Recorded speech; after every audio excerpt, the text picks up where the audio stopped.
So right now we have two people online. Two. Welcome to you too. It's a light attendance, so we seem to be running approximately half or 40% of usual. But we're the best ones, right? Yes. um, David Short Chair, Dan Rohrnutter, Secretary Treasurer, Melissa Johnson, Board Member. The absence of a quorum, obviously. It's never stopped us before. No, it won't. This is not just a board meeting, it is a monthly meeting. And item number one for the last few months has been our resolution push. The two people on YouTube may not know actually that yesterday in the 7th CD in Marshfield, we were not only adopted for the 4th time out of 4, we were the top vote-getting resolution. As I say, that makes us 4 for 4. And next weekend are our last two. One of those is the home CD for those of us in Portage County, also all of Wood County, I guess. Yeah, I think all. No, because Marshfield's our Wisconsin Rapids friends. Yep. And then Cindy Carter, who usually dials in rather than YouTube's, will be over by Wapaka, Fremont, for us in the 8th CD. And that's where their meeting is in Fremont? In Fremont, yeah.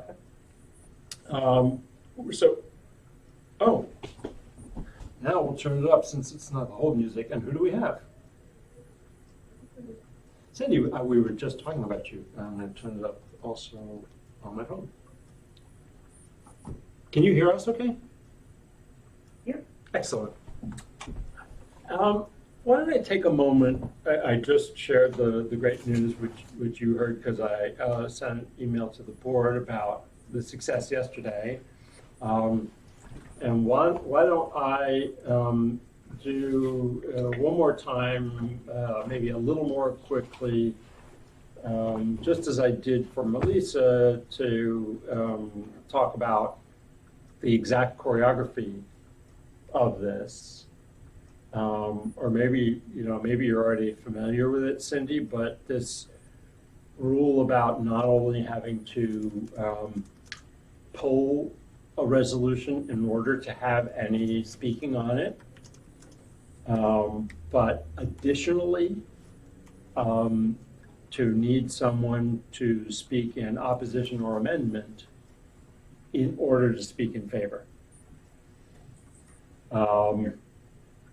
So the time limit in the 7th CD was 30 seconds.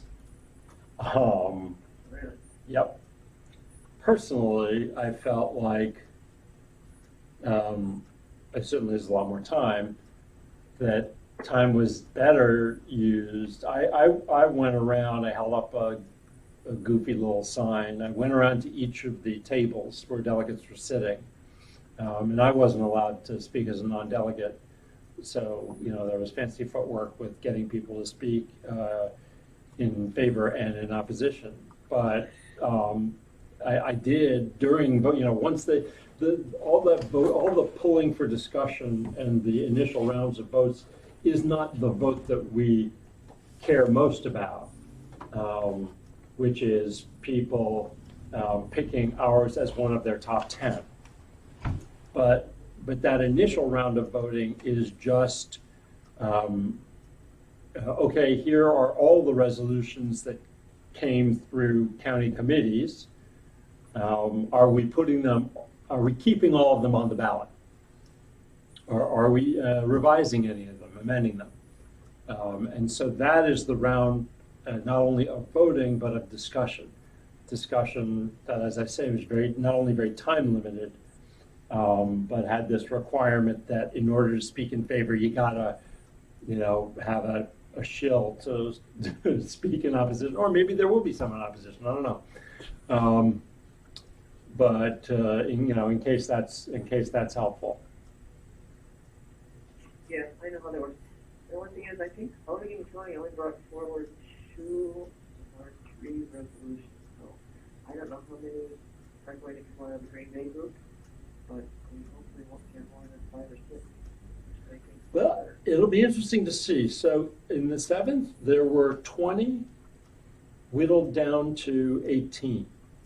Apparently, and Dan tells us that this was not the only CD where it happened, but on substance, the one resolution that was rejected was the voting age 16 to vote was voted down. I believe the other, as I say, it went from 20 to 18. There was a governance resolution, and the hosts were at pains to explain that governance items are not platform items. That's not where they end up. You can vote on them. But you're not voting for them for the platform. You are sending a message directly to admin committee. Oh, I see. So they go from CD conventions and are received by admin committee, which of course acts on governance matters. But that's not quite right. They do end up on the floor at the convention. They just don't get written into the platform after they're adopted. Okay. That's a So big they're part of the same discussion, even if not part of the same document. That's is the correct. point you're making. Yeah. So because they're Ah. governance, they actually get folded into doing. Yeah, so, Yes. I mean, instead of going, it's the same process for a platform resolution, and they're actually, they come in the same packet at the convention, and be voted on exactly the same. It's just that after that, the governance stuff gets sent off to party, and the platform stuff gets sent off to platforms and resolutions, and then it just splits off after the convention though. So it's a little bit different of a thing because it's still the politics of politics Right. that's going on, Okay, but it's, and they do count the same way toward the 10 resolution maximum limit that each CD can send up. And that's the kicker there. You can't send in 10 platform resolutions and then 3 governance resolutions. Oh, it's all. They all count the same. So But they're not treated the same. yeah, after the convention, they're not, right? Yeah. Interesting. Well, thank you for that. Now is when I'm pausing. I can only think of one other thing related to this agenda item this afternoon, platform resolutions. I'm pausing. Anybody have any other questions related to platform resolution? What I thought it might be worth just taking a minute to do is going back to what we discussed a little bit last time, which, well, enforcement would be the slightly clumsy word for it. Follow through is a nicer word. Follow through. Of the resolution. Since our resolution, it does, it's very specific about what it calls for, right? It says candidates should run on environmental issues, and by run we mean highlight, we mean forefront, we mean top tier. And I'm going to take another moment to share an anecdote that I will in the email too. My favorite moment of the convention, as always, it was total happenstance, but it was a party faithful who had a message for me / us, and she said, we're all out here, and we're all responsible for conveying message, and we're all supposed to message on school funding and healthcare and environment. We understand what the top tier is. Just tell us what the message is. And there are maybe many things that are unfair to demand of us, but that one is completely fair. And so, at the same time, our spirit, our intention of our effort is that we're not dictating to candidates. Our intention is to work with candidates. Right. This is not a demand that we're issuing. It's a challenge in which we are mutually engaging. So that's all I was going to say about follow through. It relates to listening and introduction tour, but that's 2 agenda items down. Yeah. Although we could switch the order. Well, let's just back up about on follow-through or enforcement or whatever you want to call it. Is it the candidate's responsibility, or should we be proactive and have, so try to get that list of candidates, whether it's local office or state office, and find a way to engage the candidate once they file their papers? So let's say, county board supervisor in Washburn County. Hello, candidate, welcome. Oh, absolutely. Yeah, I like it. Do we have that? Thank you. Because why would they know we exist? Yeah. Yep. Please let us know how we can be of assistance. Yep. We have great resources, blah, blah. Absolutely. And just to add to this, I don't know if anyone, and I don't think anyone is bringing it at any of the other CD conventions, but 2CD has a resolution coming that's specifically titled "Giving Teeth to the Platform." That's great. That's what the Progressive Caucus's main mission is, and that's a distinct approach from ours. Yeah. Right. Ours has more of a spirit of trust, more of a spirit of collaboration, and the Progressive Caucus is taking a more of a issuing demands approach. Yeah, and I was about to say this has become controversial. But we'll see what happens at the convention. Yeah. But Melissa's idea of a note of introduction, a standard note of introduction, to anyone who's putting their name on it. I like it. Absolutely. Yeah, I think that's part of the plan. And it's going to mean we'll have to be proactive. Yep. And work to get that, and we can parse that out to various members. Well, we are coming in our own maturation process. We're coming to the point where it's time to be thinking about committees, task groups. Mm-hmm. It definitely is, and we have that on today's agenda for the first time. So hold that thought. Now to item 2, which is other business at state convention. I was saying before we opened the meeting that I've had it on my to-do list and still need to confirm. So first I should say, I did schedule a phone call and had a phone call with the DPW Party Affairs staff. A chunk of which was about getting ready for state convention. I will also say that part of which was to say that while our caucus is very proud at how we've been building up and how self-starting we've been and how active we've been, and meeting monthly, which I don't know if other caucuses are doing. That we did not feel great about our working relationship with staff. I voiced that actually at the last Dems meeting here, when the young lady who wants to be she was here, she's running, I forget what she's running for within the party. And I mentioned. On one of the slates, maybe, Yeah. for one of the top 3 officer Yeah. positions? Uh-huh. Yeah, and I said, you know, why should we even care? Because you guys, Madison doesn't do anything Mhm. for us. We're out here doing it on our own. We're not getting any guidance. We're not getting any support. We're just doing it. Right. And she said that seems to be, because she's involved with the Progressive Caucus. So there's a oh, and this would be good for us to talk about.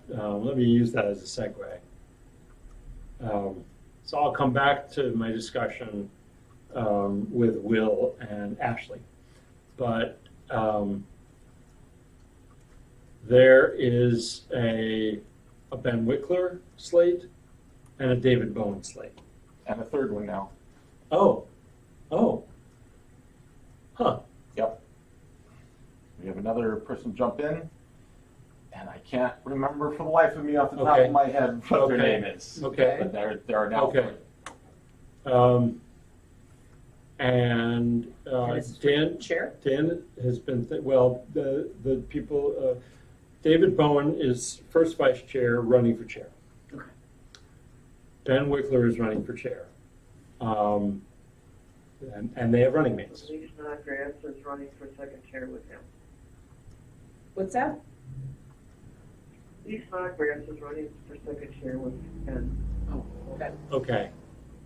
And running for first chair is is Felicia, the 4th CD chair. And Milwaukee County Board, I think, I'm a little, yeah. I think Milwaukee County Board. Anyway.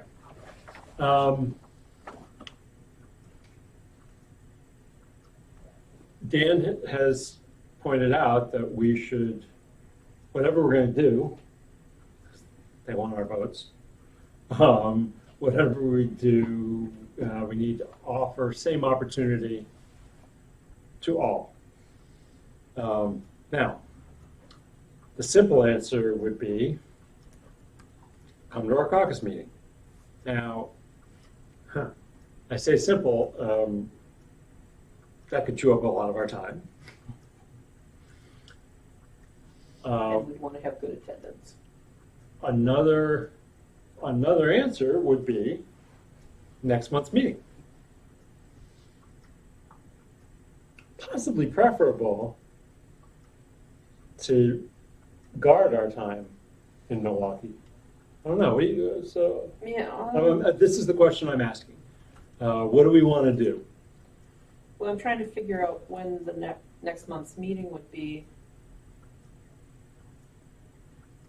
Because it's. It would be the weekend before or the weekend before that. Yeah, the weekend before convention is Memorial Weekend. Okay, then it would be the weekend before that. Yeah.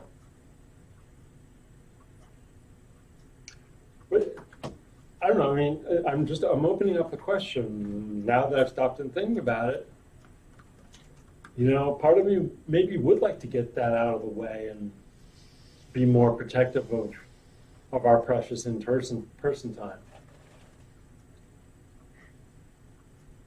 I guess the only way you're. Or we could do nothing. I mean, the alternative is to do nothing. Yeah, and then, I mean, I'm not going to be at convention, so my vote doesn't count, but. Oh, right. Well, I don't know how many, I know Ashley and Katie are going to convention. Or at least they were as of, I know, but you know, we'll act in our own interests. Right. I mean, so just as a matter of like, Mhm. of this is our time that we're talking about, essentially, right? Mhm.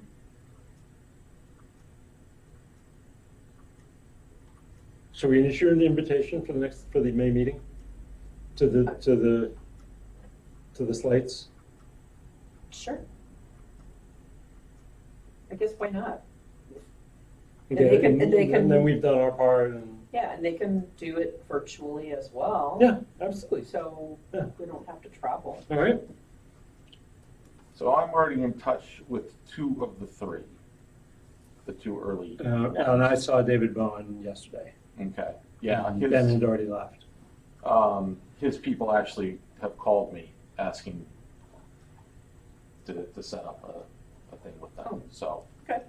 Okay, so we, I think the rest of the board trusts, right? I mean, I know we don't have a quorum. I'm sorry, go ahead. We're the candidates for the caucus, are we?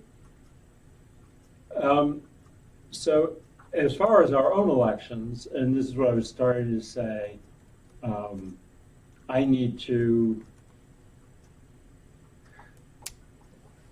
we looked at this last month. Our elections are for the officers plus one of the other non-officer board seats. Happen to currently be occupied by Jay Jackson. As far as I know, the officers are up for our game for another term. I am, Dan? Sure. Okay, and Shannon hasn't told me anything. I have been meaning to double check with Jay to see whether he needs to go off and do other things. We are aware, actually it's now semi-public, Katie Rosenberg is running for mayor of Wausau and is leaving the board. But as we also discussed last month, our Constitution does not call for election by the membership for out-of-cycle positions. That only positions that are supposed to be open at that state convention are voted at that state convention. And so therefore, the board will need to elect someone to fill Katie's seat. That's my initial answer to your question, Cindy, but that may not have been what you were asking. No, I was actually asking if we as a caucus are going to support, either Ben and Lee. No. In fact, I think we have, That's what I. yeah, no, I think we I have, did have the question Yep. about, how our next, gamut state was gonna work as well, so you can answer that question, but I just want to make sure we're not endorsing as a caucus any of the candidates that are running for chair. thank you for double checking. I was wondering if that was the case. Yeah, we're not even allowed to do so, so. Our Constitution rules it out. And so this is about kind of equal opportunity to make their pitch, is what it is. But thanks for asking. So now I'm going to go back to the phone conversation. And the only other point that I'll make about, hey, what do we chop liver? I'm a New Yorker. Occasionally I'm going to sound like one. I like chop liver. Is that at our vice chair, at Shannon's instigation, one of our two and only two strategic goals, the other strategic goals, aside from getting candidates on the ballot to run on environmental issues, is to get the leadership of the party to focus more on them. And that's why my expressing our frustration was important. I felt that I needed to do that, not just because it was a fact, but because it was one of our strategic aims. Coming back to rules and stuff. Not a very elegant way of meaning no disrespect, Dan.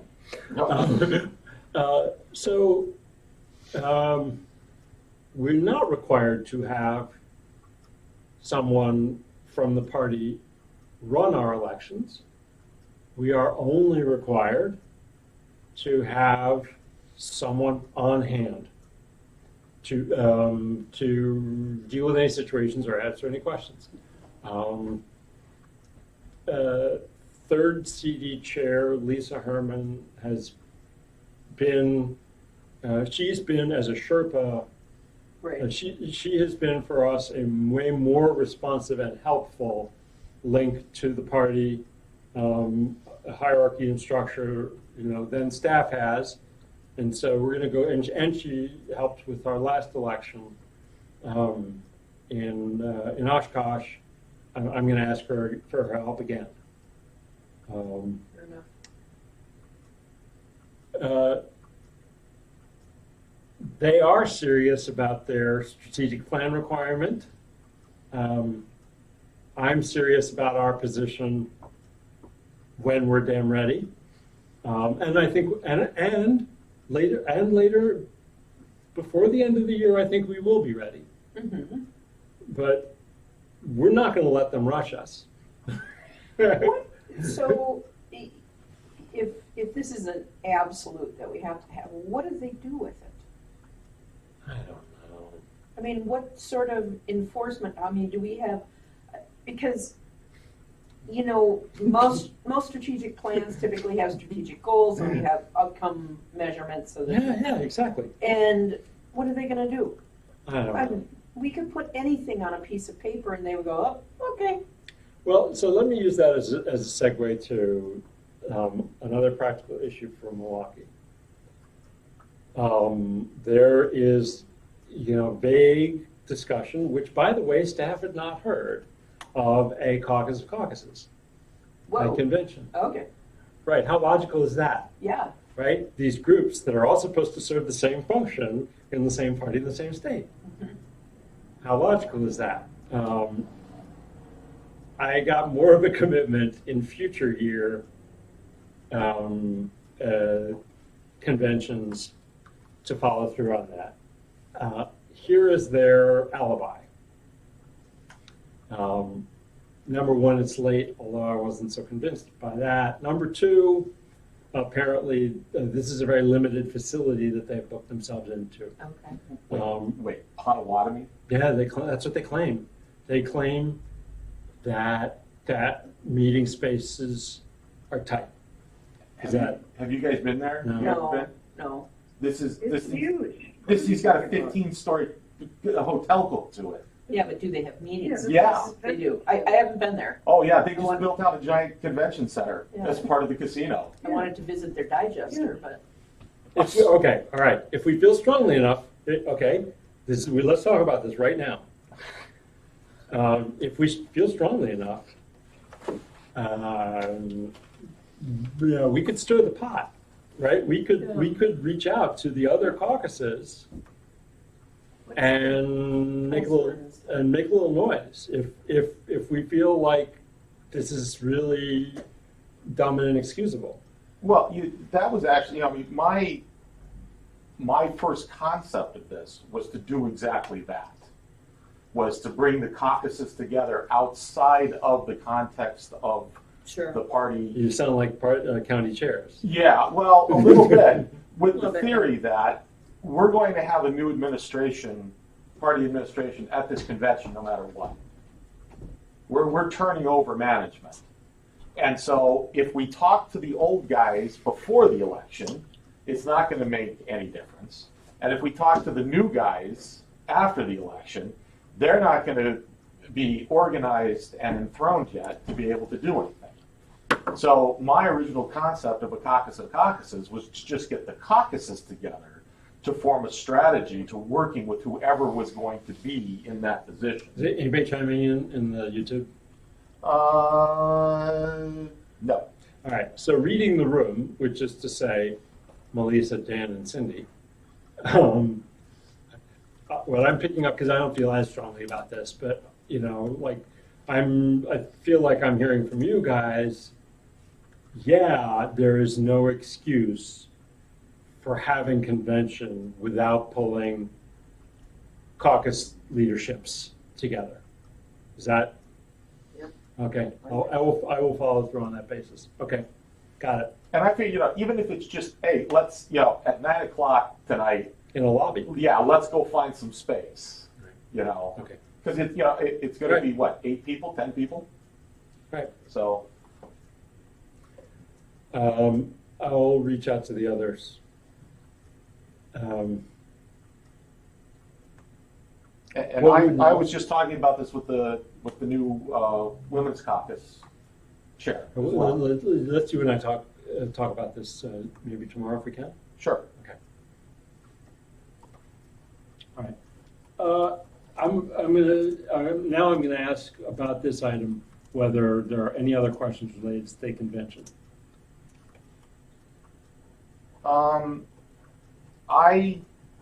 The only thing that I was concerned about is, and I'm trying to find the email from Devin here real quick. Oh, I was about to do that to confirm. No, please go ahead. Oh, no. I'd like to announce. I mean, I know there aren't that many of us here, but since we are here, I would like to confirm for people. I believe it is Saturday at 5 p.m. That's what I was just looking up so that we had it in there. Yeah.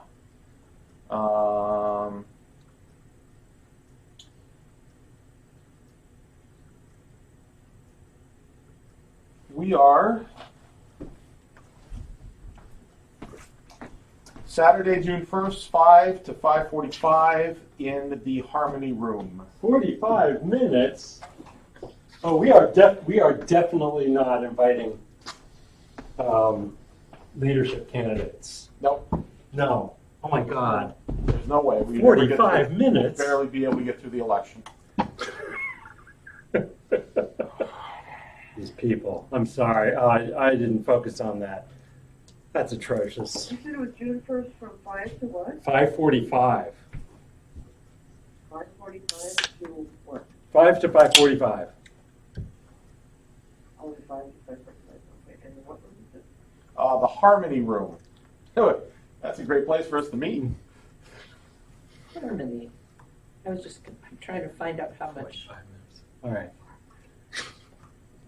I'm just trying to find out how many square feet they have of meeting space. And I'd also be interested in what comes after it, whether we're going to have I should confirm, does the room need to be turned in 45 minutes?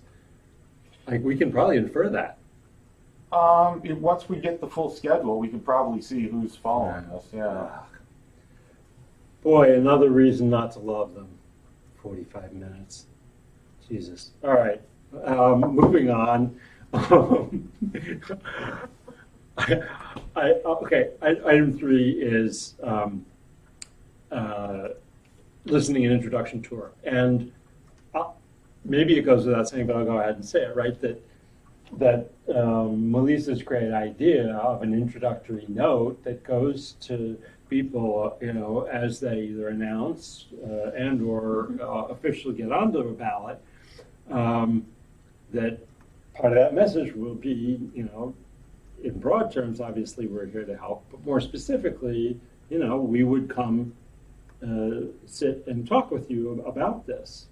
And as we know,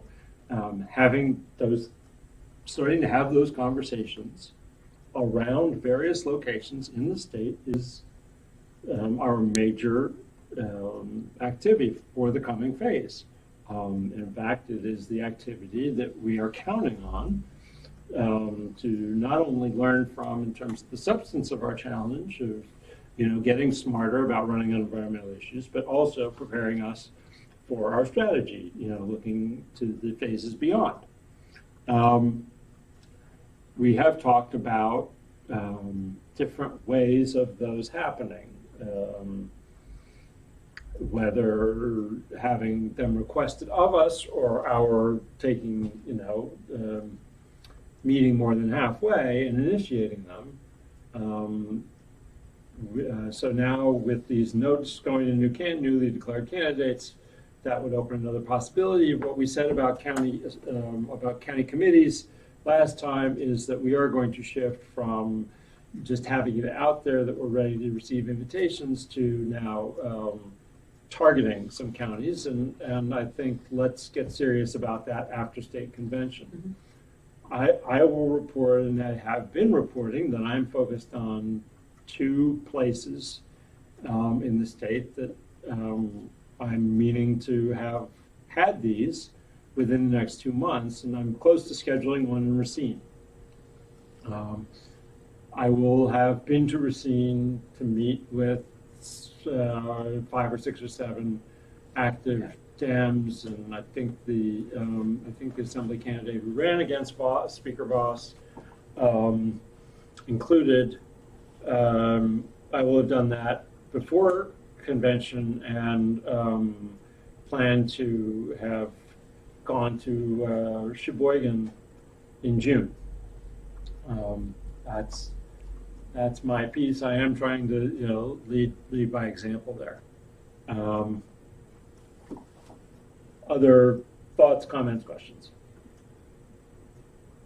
And I guess the purpose of your visits is There's just introductory. a question on the table. What are the best ways to run? What are the best ways to highlight our party's advantage on these issues, and win support based on how much better we are? How do we do that? That is the question. That's the discussion you hope. That is the Propose. question we're exactly. Okay. That's the question we are inviting people to discuss with us. Yep. So I've also been approaching that, and by the way, I just gave a second little Environmental Caucus stump speech to one of the district action groups in Second CD a couple of days ago. And one of the ways that I've been approaching that as well is not only do we think that this is what gets our candidates elected, but it's also what brings the party together. That environmental causes are the one thing that every Democrat and every progressive and every Green. The parallels with healthcare, every time Yep. every time we stop and think, the parallels with healthcare are there. Yep. And so give us ideas about how we can use this to get party unity as Okay. well, not just our candidates. Thank you for And that that- point. Okay, that- I'm noting that for So we're those. broadening our think tank, so to speak. Yeah. Yep, that makes sense. And honestly, I think that, I'm sorry. Go ahead. Oh, I was just going to also add, I think that one of the important things that we can do for this upcoming presidential cycle is to use environmental messaging to stop bleed off to third-party candidates that we had Yeah. in the last cycle. I mean, if we lose that as many votes as we did to the Green Party again next year, well, I mean, the same thing's going to happen. So. Satisfying them is no simple matter here, though. But, if we can just make certain that people hear that, look, Democrats really are committed to the environment. We're out there doing it. That alone will help. Okay. So, Cindy, I so think yeah, that's Cindy, something please. But everything, really climate change is the solution for everything. I mean, we're talking health issues, we're talking food insecurity, we're talking water issues, we're talking actual weather events, we are talking migration, immigration. I mean, everything that we're dealing with right now is revolving around climate change. Agreed, except that that's such a big idea for people to take in. I don't think it is anymore because we are seeing this. Yeah, It it is. is. I mean, there are people that are right now in London, Cheyenne, along the Wolf River are flooded out of their homes. People are starting to see this. It's happening in their backyard. I'll tell you this, Cindy, and this just happened to me a couple of days ago at this election group that I went to meet with. It's also becoming a divisive issue in the party. Yes. That's the real issue that we have right now. I know. I mean, like I went to talk with them about climate change. The problem is that there is just as much of a divide between moderate Democrats and progressives on this as there is between moderate Democrats and Republicans on it. And yeah, it's a weird cognitive thing. But if you look at just last year, Yale did a study on voter attitudes after the midterms. And they had people, as part of that, they had people rank 28 different political issues in order of importance to them when they picked someone to vote for. And even on the far left of our party, even the most progressive Democrats, they put climate change 6th on the list out of 28. Moderate Democrats put it in the middle. And then far right Republicans put it dead last. Mm-hmm. But it still trails healthcare and a bunch of other stuff, even on the far left. We are really, really different here in South Central Wisconsin in the attitude toward climate change than we are in the rest of the state and the rest of the country. So there's the different. So here's the thing: we campaign on poetry, and we govern in prose. We campaign in poetry. We govern in prose. From a New Yorker. Yeah. Yes, it is. Okay, yeah, I know. All right, yes. Yeah. It was Mario Cuomo who said that. Fair Yep. point. Yep. All right. Here's what that means in practical terms. There's limited room on the governing agenda. And there is, but there's room, right? And, you go to lobby day, and absolutely renewable energy is there in the top 4. Well, because on renewable the policy energy agenda. is becoming affordable. So the people on That's the right are okay, going. No, that's the "This makes underlying sense." economics. I understand. Yeah. My point is, in practical terms, what we campaign in poetry means, Cuomo meant there's lofty ideals, but also it's brevity. There's limited room on the governing agenda. There's limited room on the messaging agenda. And that's where the crunch comes here. Let me just take a moment to say the 2 data points that, now in the 2.5 years we've been at this, have said to me, this is data for us. One, Rebecca Dallett is on one of the Sunday shows, and in a sentence says, and in her limited time, really compressed, she says, we didn't have to worry about our clean air and and our clean lakes and our water, and now we have to worry about them. And that registered with me. Wow, that's someone running statewide, Mhm. and there she is, kind of capturing, just I don't know how much thought she had given to it, but that's how she did it.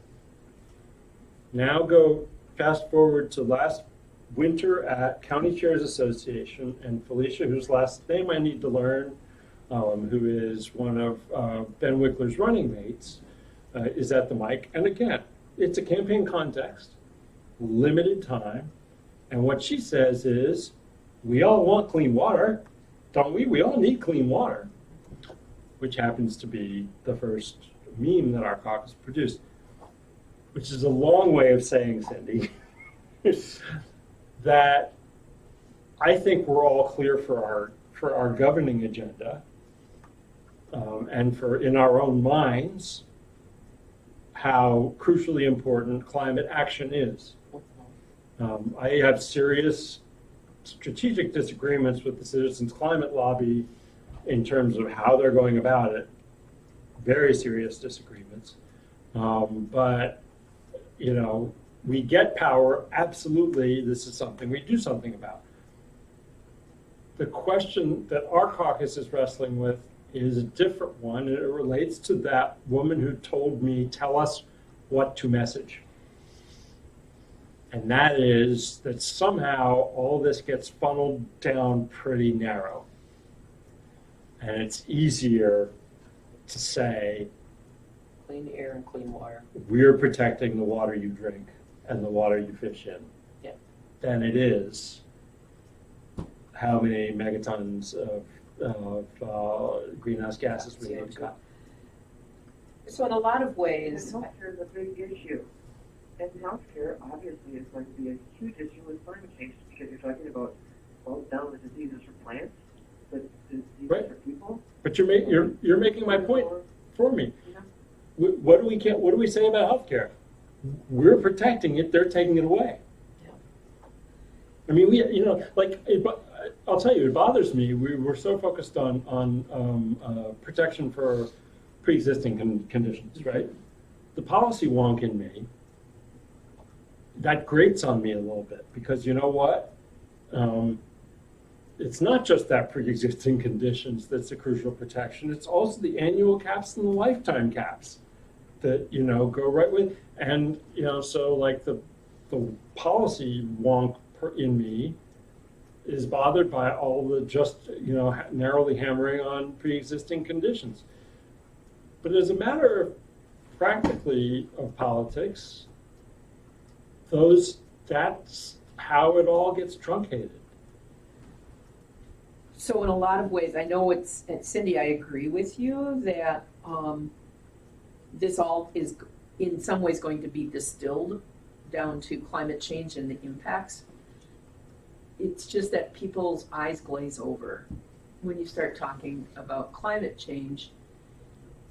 But when you start talking about clean air and clean water, then people can quickly grab onto that. And I think it's almost the distinction or the dichotomy between Obamacare and the Affordable Care Act. People that were asked, Politics is kind of dumb. yeah, it's dumb. Do you like Obamacare? No, I don't like Obamacare.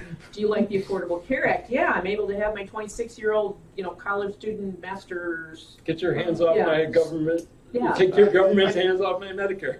I think, though, it actually goes beyond that, though. And the way that I have been putting it in my little stump speech thing is that if you really think about what we're asking voters on climate change, it is probably the single biggest political ask in the history of democratic government. Because we're telling people that we're going to spend huge amounts of effort and money to fix something that they can't see and they can't feel, at least not directly, and they just don't understand because it's so complex. And we're going to spend all that to get rid of problems that aren't going to get bad for another 30 to 50 years. And this isn't an electorate that's going to those problems now. Yeah, they're starting. They really are. Cindy, I agree. Look, you're preaching to the choir, okay? Right. But most people don't look around in their daily lives and recognize that. I mean, we do because we are living with this issue every day. But when people come and they talk about, we're going to have 2.5 degree rise in temperature, I mean, we're looking at that in 2050 or 2060, not in November. And so people just put it off in their mind. And so it's an issue that is just incredibly difficult for elected officials to address because they just absolutely have to stick their neck out on this thing. And that's where our real issue is. You can carve out these areas, like, because renewable energy is becoming quite affordable and popular on both sides of the aisle, we can carve those out. We can start moving forward with those policy issues. Because clean air and clean water, everybody can agree. They don't want to drink polluted water. Right. But it's because what I hear frequently, and the people I work with on a daily basis, my customers, are not PhDs, they're not masters, many of them didn't go to college. They see the polar vortex and they go, how can it possibly be climate change? And then I have to have a conversation about temperature gradients and that causing the polar vortex, and because of these the gradients are narrowing and it just becomes too complicated. But they do want clean air and they do want clean water and they want public land so they can go hunting because they cannot afford their own 40. And what's interesting is that a lot of the pushback that we get on climate change policy actually comes from our left. Right now in Greene County, we've got this big fight over a wind farm going in down there. from people who actually call themselves environmentalists. In Dane and surrounding counties, we've got a fight from the left about new transmission lines that we have to have in if we're going to be putting in wind farms and solar. We don't have to have those transmission lines. We don't have to have them. That's the biggest fallacy. We do not have to have them. Well, but see, but again, that's not an opinion that everybody shares. Mhm.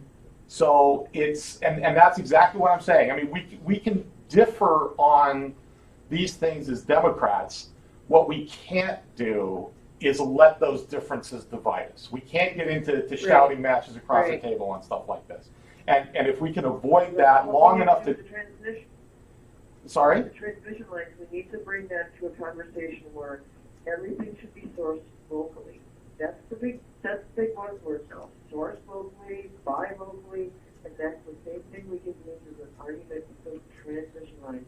They need to be sourced and produced locally. You would say, what I'm saying is, I understand your point on that, but there's people like me who don't agree with it. And we can't get into an argument intra-party about that. Well, we can. We can. And here again, I'm gonna kind of stick with this difference between the more room in the governing agenda and less room in the political messaging agenda. We can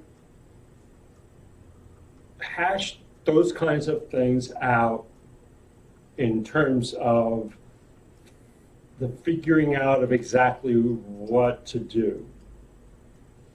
But I think it's important to distinguish between that discussion, which gets deeper into practicalities, and, when I half jokingly said politics is kind of dumb, that kind of is an inescapable reality. Again, think of, we keep pre-existing conditions,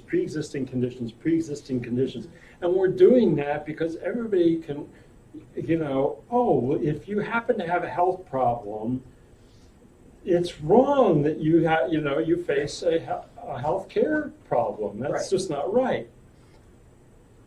Again, when I hear that, and I hear the whole Affordable Care Act, the whole Obama health care reform collapse down to that, I see the gaps there. That means that we're not talking about lifetime caps, annual caps. And, as much as I see that problem, the reason I have to live with it is the same reason that we're forced into these same hard choices. Yeah. That when you're in that messaging context, there is so little room. And arguing about transmission lines is not the best. It has to be something simpler.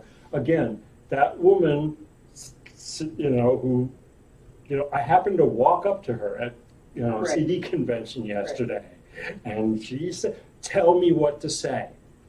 And the answer that we give her really can't be any of these more complicated things about climate change. I don't know if it's probably not quite so simple as we all need clean or want clean water. It can be a little bit more than that, but it is going to need to be a kind of a choice to home in on something. So, I'm sorry, go ahead. I was going to say, an ultimate goal. What we're saying is we all know we have to slow the warming of our climate. Everyone knows that. However, I think what we're saying is there are a lot of different ways to get there, and we're looking at as many as possible, but still avoiding using the climate change, which can be divisive, esoteric. We're going to use all of these different tools to get there to help people understand. We're going to use our power. We're going to use power that we win at the ballot box Right, exactly. to do a lot of things. And that's why I said climate change was absolutely there on Governor Evers' agenda, Absolutely. on the citizen, on Absolutely. the Sierra, no, the conservation vote, League of Conservation Voters agenda. Yep. Personally, in my own, urban trees and use of fossil fuels by city government are high on my governing agenda as an elected official. It's probably not what I'm gonna run on. I'm probably gonna run on, making our streets nice. Which has an environmental aspect because, it's driving less miles. So in a sense, I am, It's more walkable, bikeable that's the way, community, that's yeah. the way in Yeah. which I'm running on environmental issues. I'm trying to get people out of their cars. But the point of that is, I'm absolutely serious about climate change. Dan shared with us the new research about urban trees, and I'm totally taking that on board. But no, I'm probably not gonna, it's not gonna be my slogan. Yeah, the thing that I've been telling people when they ask me this, and I've been asked this a lot over the last few weeks as well, when they say, so what should I do right now? One thing that I've been telling them is to write their own Democratic lawmakers and say, look, we understand that climate change is a tough issue, but we've got your back on it. You come with us on this, and we will be there knocking doors and phone banking and sending in checks for you in your next cycle. I tell them, don't just write Ron Johnson. You're not going to get anywhere with him. No. Write Ron Kind, Right. because he's the one who's got to worry about his job every 2 years. Write to him. Make sure that the lawmakers have got to put their paycheck on the line for these issues. I want him to defend the Clean Power Plan. If I'm writing that letter, that's what I'm telling him. Yeah, take your issue and send it to him and say, look, you back me on this, you keep up with me, and I will be behind you at election time. That's a good point. Stiffen their backbone. Maybe I'm going to write that down for the notes as well. Yeah, I mean, we don't need to be so, this has been sort of my mantra, is that it's important to plan for specifics as we go along. But specifics don't matter until we own the government. I've been telling people, look, if you want climate change, vote Democrat. White House the dog catcher, every single office blue, then you'll get action on climate change and not before. Yep. So, and then once we've got that, then we can put the specific policies in place. But right now, we just got to get back in office. Yep. Are you at all persuaded by any of this, Cindy? That's a no. I like that you chuckle. Just so over to the edge that it's like, if we don't address climate change, which we are really running out of time, we're going to all be done anyway. So, I'm just in that mindset, and I guess I have just a hard time understanding how nobody else can be, but I get your point. So, and this is how I feel about. This is exactly how I feel about impeachment. It's clear as day to me on the merits that this guy is unfit for office. There's zero question in my mind about high crimes and misdemeanors. Yes. Okay.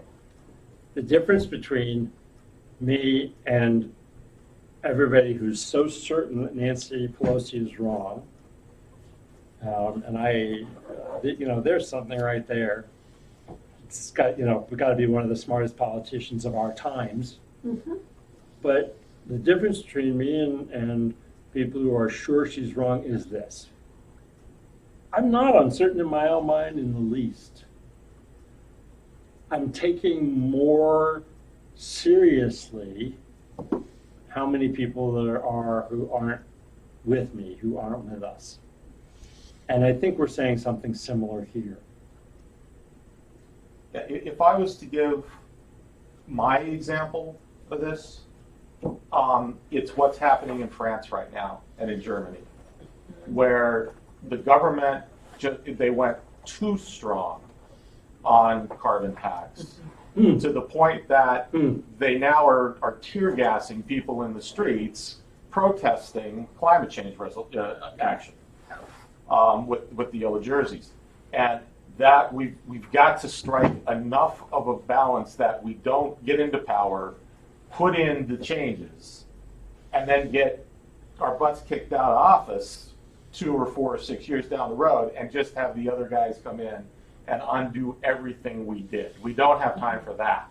So let me make one last point on this. We've gotten off topic and we haven't, and I'll say why in a moment. But here's why I mentioned the Clean Power Plan, and it has everything to do with the Citizens Climate Lobby. Again, I know that on the merits, on the substance, putting a price on carbon, so that it's not what economists call a negative externality, I get is the smart play. Then you're working with the market. You're saying, the greenhouse gases stops being free. Mm-hmm. Now figure out marketplace. Okay, I get, so yes. But, that's where the issues that Dan raises about the size of the ask of the citizen, of the voter, comes, right? In one sense, it just lets the market figure it out. In another sense, it's a big change and requires the same kind of political lift that any big change does. That's why President Obama was doing regulation instead, right? I mean, the House of Representatives in 2009 did pass a cap and trade bill, died in the Senate. So the Clean Power Plan is regulation. And I happen to think that until the political climate changes, regulation is how we're going to get a grip on this, rather than putting a price on carbon. No debate that that's what we should do, but it's less likely to get done, and that's my beef with the Citizens Climate Lobby. Now, we've been off topic because we've been getting deep into the substance of the issues. We've been on topic because this is what we're wrestling with. So there is currently a bill being circulated, and I don't know if it's had a hearing or not. It's about phosphorus trading. Is that a super GHG? No, into rivers. Oh, okay. So, and in Marathon County, there's a number of streams and rivers that are highly contaminated with phosphorus, which then leads to algae blooms and those types of things.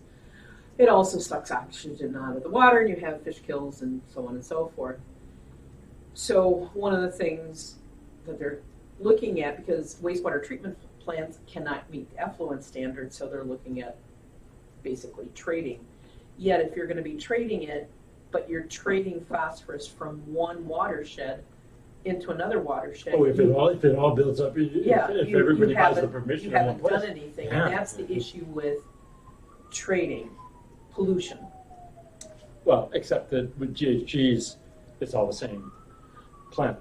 It is, but that's my issue. It's still it doesn't work. I can see it's not right for that. Yeah, and so we'll see how this goes. I mean, but it's not going to fix the fact that farmers are over applying nutrients on wet soils or fragile soils that are then running into rivers. It doesn't fix the problem. Just to point out a perfect example of what you're talking about. Part of the problem we had last year with Dane County flooding is because there's actually the phosphorus that was washing in to the watershed in the lakes from upstream. Dane County's actually banned phosphorus, lawn fertilizers, and other things for many years because of this problem, but we get runoff from farms upstream. That causes overgrowth of aquatic plants in the waterway, and the lakes can't drain fast enough. And so our flooding problem down there is actually due to farm runoff 50 miles north of Madison. And just getting that message to people, all of a sudden, hey, my basement isn't going to fill up if I fight against this issue. Thank you for mentioning that. Yeah. That could really be applicable to some of the things we're out there talking about. Yeah, I actually put a post on this on the message board a few months ago, so it's out there too. It was a big, Let's get something onto Facebook. Let's get something onto Facebook on it. Okay. I was gonna go to the last agenda item and say that we don't need to get deep into it, particularly with as few people as we have. But before I do that, Melissa? Nope. Okay, do we, anything from YouTube, and have we kept the same 2 people? Yep, 2 people, no messages. Okay, so we can't act. We don't. We need a quorum Yeah. On this, but so here's the idea, and let's distinguish between task groups and committees. Committees would be committees of the board, right?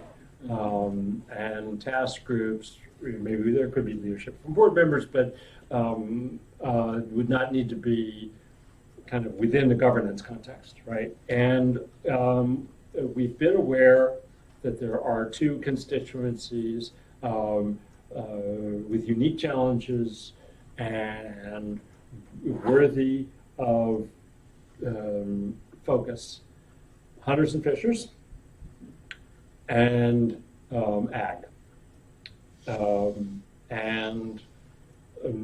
This will just be my first mention that we maybe should be considering standing up in the coming months, right? Because we need to find enough people, come together and do this. Potential task groups to be focused on outreach in those directions. On hunters and fishers, it's simpler. We know that there traditionally have been people who have done some of that outreach. I think it would be useful for us to make sure, that as much of that is getting done as possible. so you're calling them task groups, but I'm wondering if they're advisory to the board. Because I'm assuming we want, when they're going out and doing the outreach, messaging, however it is, I'm assuming that since this is a board, we have a constitution, we have a mission, we wouldn't want a task group or an advisory committee to go, running down the road on behalf of the Environmental Caucus, even though it would be a subgroup. I'm assuming we'd want some alignment. I suppose, although And I agree. I don't think of it as governance. I really don't. I hear what you're saying, and I would want to take it on board to an extent, but not entirely, because yes, we want to avoid a situation where we've got a lot of running around, pretending to be on our behalf and saying a lot of different things. Mm-hmm. On the other hand, I think we want to conduct ourselves on the basis of some degree of trust. And so I think the practical answer is to have, and we can do it by making sure that there's board liaison or board involvement. So I understand what. that Because it's you don't really want just to about have- getting people out there volunteering and spending the Right, time. we want to engage people. Right. So I'm president of a group called Associated Recyclers of Wisconsin.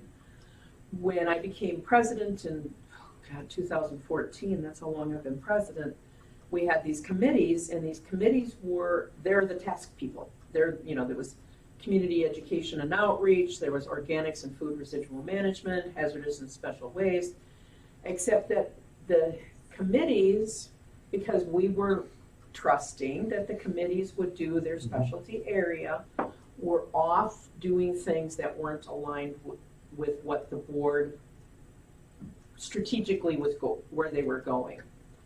And all of a sudden, one group was in Madison talking to a legislator without board approval. And it's very quick where you start seeing, so I think putting some sort of framework around it, a liaison might do that, but boy, Also, what else you would get help? FUBAR really quickly. What else would help is literature. Yes. Yeah, I'm smiling here because, you just described the relationship between the caucuses and the DPW as well. Yes. So, Yes, yes. But, But we haven't got any guidance from them. I would assume that Yeah. we would want to provide that guidance, literature, talking points, those are the kind of things. So I think the common ground between these two sets of concerns is not quite to be so structural in terms of thinking of it in terms of Right. governance, which is what I've been a little resistant to, but to, in parallel, be building up these outreach capacities while at the same time getting clearer and clearer about, some messages about, Yep. alignment of, and clear understanding of purpose and that kind of thing. Yeah, And then, let me because say we the can't do it all ourselves. we can't. The other person I had, so I spoke with DPW staff. The other conversation I had recently, very glad to hear from somebody from LaCroix County, from the middle of dairy country, and to hear really kind of what's on their mind. I don't want to go into it too much. Maybe I'll, my next message, talk a little bit about it. But among the interesting things, there's a lot of fear of even running on, because of the symbolic importance of dairy farms. Yes. A lot of fear, even about running, right? So we're boldly saying everywhere on the state you can run on the environment. And starting to hear from a place, in rural settings where they really struggle to even, they've got their Dems saying, let's stay away from it. Well, I can tell you, threading the needle very carefully as I consider running for county executive in 2022, this is also a rural county with a lot of cattle. Yep. And so it is, you have to carefully parse that out, and your words must be very, very careful, and trying to find those key farmers who are those that you wish to build up and shine, like Jeff Phelps and his windrow composting of manure, The influencers. the influencers. So- So it is a careful, I'm getting a mischievous smirk on my face as I have the idea of Melissa Johnson reaching in some of these directions, but that's for me to follow up with her. Well, But I do see this, so these are ideas for task forces, and then I want to come back to that, this idea that we're going to send notes out to people, and how that maybe relates where we should also be thinking of committees where some functions maybe are so integral to our operation that we should be thinking about committees. But before I say anything more about that, Dan, please. well, I was just about to say that everything that we've talked about here today feeds right into my just putting a suggestion on the table that the first committee or task group or whatever you want to call it should be on candidates and elections to work out methods and messages to reach out to candidates. That should be the first thing we do, and then we can go from there once we've gone through the process and seen how well it works and how we go. because I'll give you a prime example. I've been touching base with the village of Amherst, and they're worried about their wellhead protection because their extraterritorial zoning doesn't go out far enough to protect against land uses, bad farming practices. So you've now pitted the village of Amherst, worried about protecting its wellhead area, but then the neighboring jurisdiction, which they don't have any control over because it's just outside that extraterritorial zoning, is ag land. How do you have that conversation to ensure good farming practices are going to be good for the farmer and then good for down gradient village of Amherst, which has a growing and robust economy? Especially in an age where every city and village is trying to annex every little economic chunk that it can. Yes. I am going to make a lunch date with Melissa to follow that conversation exactly where she left it, and also because we should probably talk about personnel issues now that I'm personnel chair. We do, we need to make an appointment with Streets Department. Okay, Okay, now now we we're- definitely. Yeah. But Dan made a specific suggestion I liked a lot, which He's is going, what did I say? Yeah. which I is was that rewinding the video right now. candidate liaison should be the board's first committee. Oh, yes. And when we have a quorum, we're gonna discuss and decide that. Well, it gets to what I had said almost the very first thing is introducing and reaching out to candidates to say, hi, we're the caucus, we're here to help. Right, but let's Yeah. let's marry that, let's Marry it with- yeah. say that the mechanics of that are indeed, as Dan said, so integral to our mission in life Yes. that the focus, that really focusing on it is top of agenda. Yep. And as he suggests, perhaps cries out for being our first committee. And as I agree. say, that's going to be on the agenda for our next quorum board meeting, which may not be May, but certainly will be 19th. June. Oh, yeah, that's right. I think Oh, I think you're right, right. Cindy. So Saturday afternoon, the Saturday after, thank you, Cindy. That's a Sunday, the 19th is. Do you want, people like Saturdays better than Sundays, I believe. Do you want to go back to Saturdays? And it's that weekend before Memorial Day. Yeah, that would be my preference. What's the It's just Saturday or Sunday, as long as it's later in the afternoon, like this is good for me. Yeah, Yeah. 4 to 5, we're kind of digging the 4 to 5:30, I think. So which day is that? Saturday, the, 18th. okay, 18th, okay. Sunday, the 19th. Yep. And we will invite candidates, they can send any of their, one of their slate, and we'll give them each 10 to speak, 5 for questions. Sure. We will, if they're going to be calling in, I don't think they're going to be wanting to hang, the third guy isn't going to be wanting to hang on the phone for 30 minutes, so we should schedule, we should give them. We will. Yeah, oh, yeah, Okay. schedule it, Right. yeah. All right. Excellent. I'm about to gavel us finished just about on time, maybe a few minutes early. Going once, going twice. I have no objections. Thank you. Thanks, everybody. All right, I need to all right, talk to you later. go try Bye. out my new grill.